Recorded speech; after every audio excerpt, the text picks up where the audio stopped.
menanam durian, terus mencari bibitnya, cara kita memeliharanya untuk tanaman itu. Kita bukan hanya memelihara gitu. Jadi kita di sana kita diberi pengetahuan bagaimana caranya kita punya kambing, punya biaya, tapi kita tidak punya lahan di situ. Jadi Audio Jungle.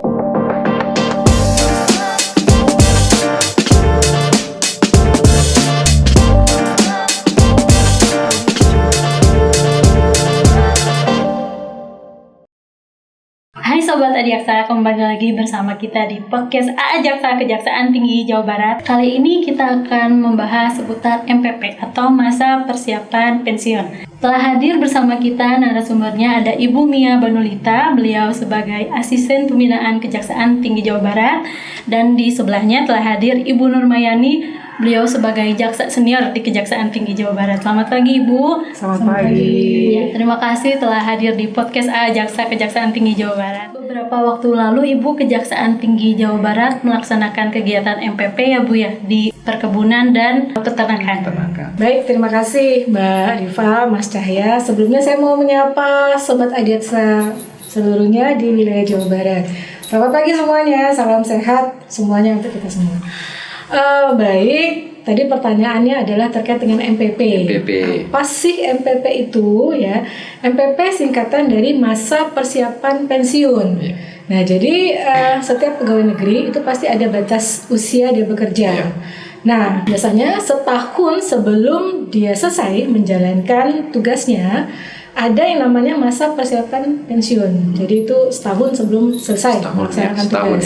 Setahun masa persiapan pensiun. Nah, apa yang dilakukan nih oleh para pegawai ketika dia akan memasuki masa pensiun? Ya, pertama dia harus mempersiapkan dirinya nih, ya kan? Supaya tidak post power syndrome tentunya. Post power syndrome. Post power syndrome. Ya, takutnya nanti biasanya bekerja, kemudian tidak melakukan aktivitas, ya pasti drop. Sebagian besar, mudah-mudahan tidak di wilayah Jawa Barat ya Mbak Mai. Itu akan mengalami post power syndrome. Nah, jadi yang dilakukan di 1 tahun itu adalah para pegawai ini harus mempersiapkan dirinya, baik dari segi mental, kemudian dari segi finansial juga, karena dari segi pemasukan otomatis pemasukannya akan menurun jauh. Kan?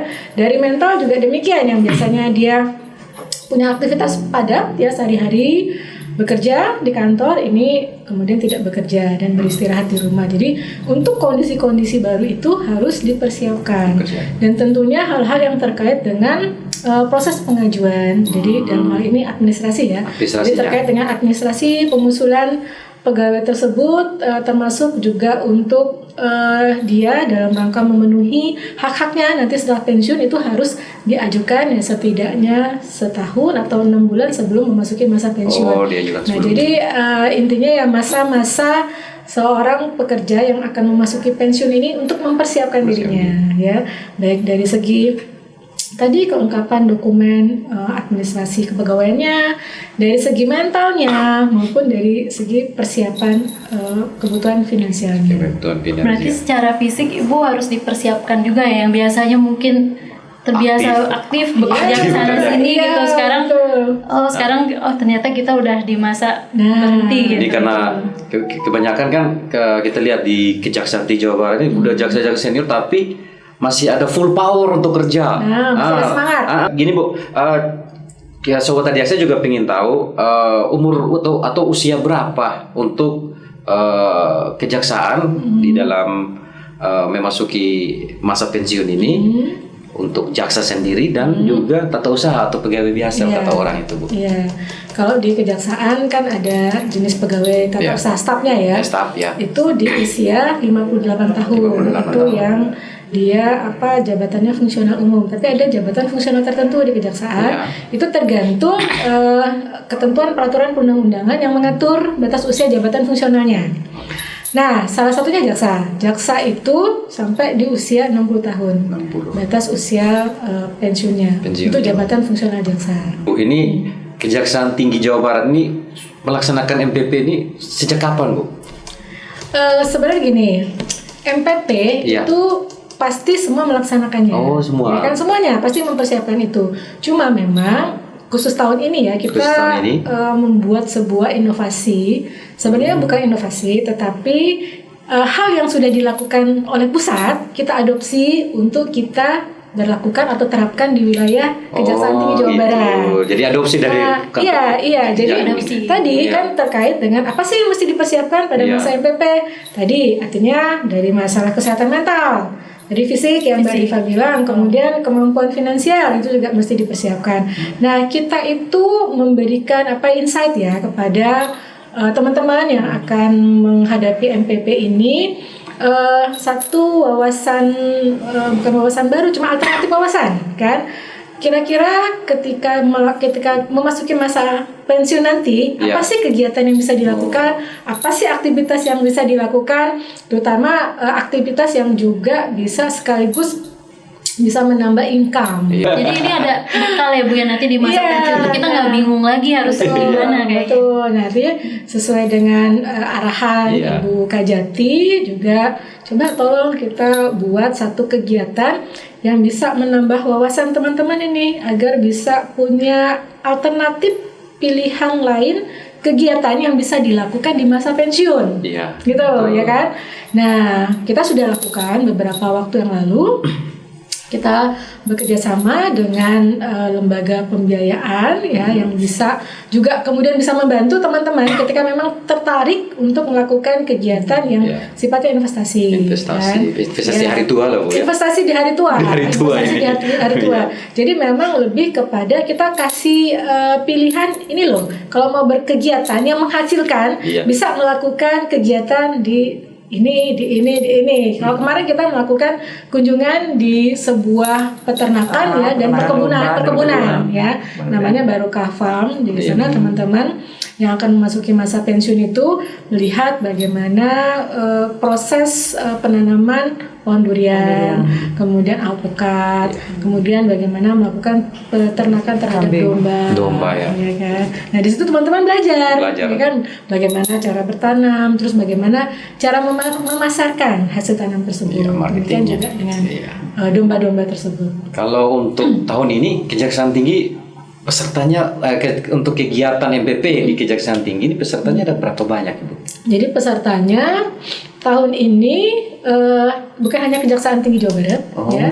Jadi kita juga mengundang para pegawai yang memasuki masa pensiun itu untuk wilayah Kota Bandung, Kejari Kota Bandung, kemudian Cimahi dan Kabupaten Bandung. Nah, jumlahnya itu sekitar 40-an. 40-an. Berarti wilayah se-Jawa Barat Bu itu. Se-Bandung Raya. Ya. Ya, kita juga mendorong para pimpinan Satker di wilayah khususnya para Kajari ya, jika memang ada pegawainya yang memasuki masa pensiun ya agar bisa juga dikasih insight-insight yang memang bagus untuk dia punya satu kegiatan yang bisa menghasilkan. Iya, berarti membentuk visi para pensiunan ke depannya untuk jaminan hari tua betul. Nah, ini Bu, kalau ada pegawai nih yang di luar Bandung Raya tadi yang mau ikut kegiatannya ini gimana? Bisa nggak Bu kalau mau ikut gitu? Di luar Bandung Raya. Nah, sementara ini kita baru lakukan di tahap pertama ya. Oh, ini tahap pertama. Tahap pertama. Tidak menutup kemungkinan ya teman-teman dari luar wilayah Bandung Raya untuk bisa ikut ya, nggak apa-apa, nanti mungkin bisa kita diskusikan bersama ya. Karena kemarin kan kita tidak menginap ya Mbak ya, cuma satu hari.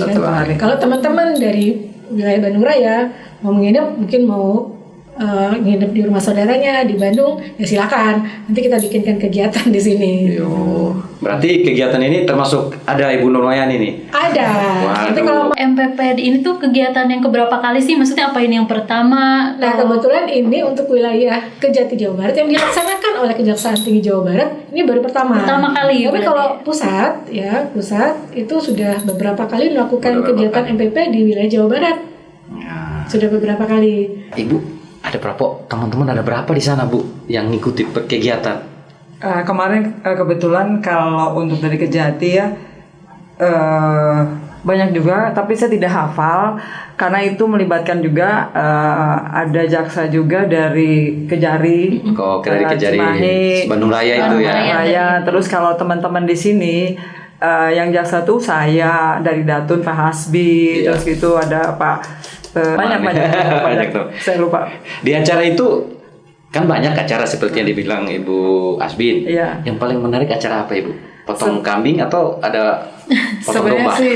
Sebenarnya sih semuanya tuh acara itu menarik ya, Menarik, karena sesuatu yang baru kita tahu gitu. Ya. Jelas kita baru tahu cara menanam durian, terus mencari bibitnya, cara kita memeliharanya untuk tanaman itu supaya berbuah, kapan dia bisa berbuah, nah terus gitu juga untuk kambing itu kita bukan hanya memelihara gitu, jadi kita di sana kita diberi pengetahuan bagaimana caranya kita punya kambing, punya biaya, tapi kita tidak punya lahan Ya. di situ. Jadi amat menarik buat saya, di mana kita bisa menitipkan kambing kita di situ, dan di situ juga kan terbatas ya. Kalau sekiranya ada kambing yang hamil gitu, di situ pasti orang-orang di sekitar situ akan ditawarkan untuk paro namanya. Paro tuh separuh nanti yang warga mengambil kambing, memelihara kambing yang hamil, nanti dibawa ke rumahnya, di situ ditulis ada perjanjiannya. Oh, ada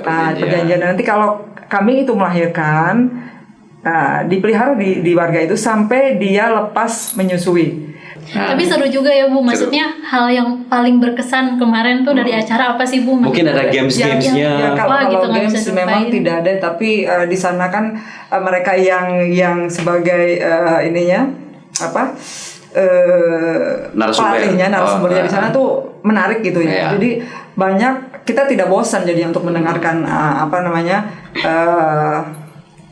pembelajaran dari mereka, kayak cara menanam durian. Itu kan istilahnya menanam durian, kalau kita tidak tahu ilmunya itu kita juga bisa gagal gitu. Berarti materinya di luar materi hukum. Nah, iya.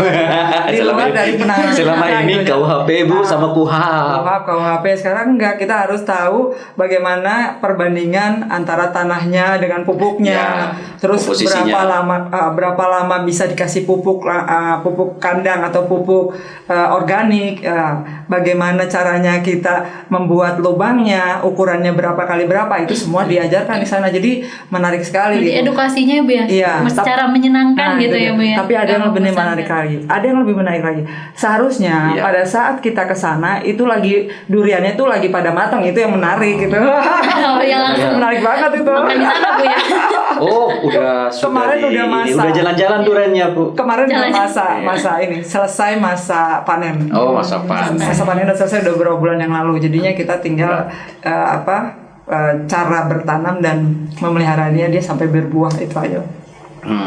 Lumayan lah itu pengetahuan untuk persiapan ke ini Bu. Refreshing juga ya Bu ya. Ketemu banyak kenalan juga. Itu yang jelas memang ya. Iya. Karena kita kan selama ini kan bilangnya kita di kota ya, kota. Dari rumah kantor, tiap hari tuh lewat perkotaan gitu ya. Kita ke sana tuh luar biasa. Jadi sehat mata juga, jadi udaranya tuh sehat juga gitu. Kiri kanan tuh masih banyak kebun-kebun. Nah, jadi enak. Namanya itu di daerah Cipendei Purwakarta, tapi bukan Purwakarta bilang dari situ ya, jauh. Itu sekalian kan cuci mata Bu, tadi katanya Ibu cuci mata. Betul. Nah ini kan tadi Bu Asmin kan mengatakan bahwa baru pertama kali. Iya. Nah harapan Ibu bagaimana? Karena Ibu sebagai peserta di kegiatan yang pertama ini Bu, harapan yang terkait kegiatan MPP. Kalau harapan saya ya, ini tetap dilaksanakan kegiatan MPP ini, karena satu tadi Bu Asmin bilang juga untuk mempersiapkan mental kita pada saat kita masuk ke masa pensiun. Terus gitu juga untuk bagaimana caranya kita bisa mendapatkan income ya kan, untuk menambah istilahnya pengetahuan juga. Iya, pengetahuan. Terus gitu satu itu, keduanya mungkin kalau bisa harapan saya ditambah lagi nih kegiatannya, jangan hanya peternakan kambing sama menanam ya. Kalau bisa juga beternak ikan gitu, itu kan mudah ya, beternak ikan terus gitu, atau unggas gitu, biar supaya kita juga ada ke depan tuh kita mau buat ini karena sesuai dengan anggaran kita yang kita punyai, seperti itu. Nah, bagus lah. Saya juga ada pandangan ke depannya bagaimana Bu. Nah ini kita kembali ke Bu Asmin. Ini kan masa persiapan pensiun. Ini konsep dari pusat itu seperti apa yang diikuti oleh Kejaksaan Tinggi Jawa Barat? Ya, artinya tadi hal-hal apa saja sih yang perlu dipersiapkan terhadap pegawai yang akan memasuki pensiun? Ya tadi kita harus mempersiapkan mentalnya, ya kan, memberikan alternatif pilihan untuk mencari income baru, income tambahan, ya kan, selain income dari penghasilan pensiun, ya kan. Nah, kemudian kita juga harus mempersiapkan fisiknya juga, ya kan. Nah, jadi beberapa hal yang dipersiapkan tersebut. Nah, kita coba implementasikan di wilayah Jawa Barat, ya kan. Antara lain tadi materi-materi terkait dengan alternatif pilihan untuk mencari bisnis atau investasi bagi pegawai yang mau pensiun. Kemudian kita juga kemarin ada narasumber dari lembaga pembiayaan. Jadi lembaga pembiayaan ini juga memberikan insight terkait dengan planning finansial, ya, planning finansial dalam menghadapi pensiun. Dan kemudian juga ada tawaran-tawaran terkait dengan bantuan pembiayaan ketika si pegawai ini akan melakukan kegiatan investasi. Jadi ada tuh tawaran-tawarannya. Kemudian juga ada dari Taspen, kemarin kita juga undang. Jadi teman-teman bisa belajar, bisa mengetahui lebih banyak lah tentang Taspen, terus bagaimana proses pengusulan Taspen, dan kira-kira hak-hak apa yang nanti akan diperoleh oleh pegawai ketika memasuki masa pensiun. Karena kalau kita pegawai negeri yang mengelola dana pensiun kita kan Taspen, kan? Ya, jadi kemarin itu kita bukan hanya dengan dengan pihak penyelenggara kegiatan perkebunan atau peternakan domba, tapi juga kita melibatkan lembaga finance kan yang tadi bisa memberikan tawaran-tawaran kerjasama, tawaran-tawaran pembiayaan juga dengan Taspen. Iya. Gitu. Karena saya melihat konsep MPP ini out of the box. Karena tahun-tahun sebelumnya kan kegiatannya di hotel, nginap di hotel, tapi nggak terimplementasikan Bapak Ibu senior yang memang sudah masuk MPP. Jadi ini out of the box. Jadi semacam refreshing course lah. Berarti kejaksaan ini luar biasa sekali ya, Bu, mempersiapkan pegawainya bukan saat masa aktif aja, tapi nanti juga ketika sudah tidak bekerja, sudah diberikan edukasi gitu ya. Yang kita lakukan kemarin itu sebenarnya hal yang lebih konkret loh, Mas. Konkret. Artinya ini loh, kalau mau punya kegiatan lain setelah pensiun, ya, yang tentu lebih menyehatkan karena setiap hari harus ke kebun, setiap hari harus melihat domba. Ini seperti ini loh, caranya berkebun seperti ini, caranya memelihara domba seperti ini, diajarin kan. Kemudian dia sampaikan juga pemasarannya nanti di mana, dia juga sampaikan. Kemudian kita juga siapkan lembaga finance yang siap mensupport teman-teman apabila memang ingin berkegiatan atau berbisnis di situ. Jadi ya kita kasih hal-hal yang konkret nih, ya silakan aja kalau memang minatnya adalah berkebun, di sini loh tempatnya nih, ya kan, ada fasilitas yang memang sudah jalan gitu loh, sudah jalan, ini udah jalan, jadi kegiatan perkebunan sudah jalan, kegiatan peternakan domba juga sudah jalan. Artinya tergantung si passion pegawainya, kalau senang berkebun, ini loh alternatif kegiatannya, ya kan. Terus sumber pembiayaannya juga sudah ada. Kalau senang beternak ya seperti ini loh. Jadi hal-hal yang konkret sih, tinggal tergantung pegawai. Untuk selanjutnya berarti Ibu, apakah kegiatan ini tuh akan rutin dilaksanakan atau gimana Bu? Nah, insya Allah rutin ya, insya Allah rutin. Ya minimal setahun sekali lah. Minimal setahun sekali. Baik Sobat Adiaksa, setelah kita tadi mendengar keseruan-keseruan seputar kegiatan MPP di Kejaksaan Tinggi Jawa Barat. Sampai jumpa lagi di podcast A Jaksa dengan bintang tamu dan tema-tema yang luar biasa. Terima kasih Sobat Adiaksa. Terima kasih semuanya. Terima kasih semuanya. Audio Jungle.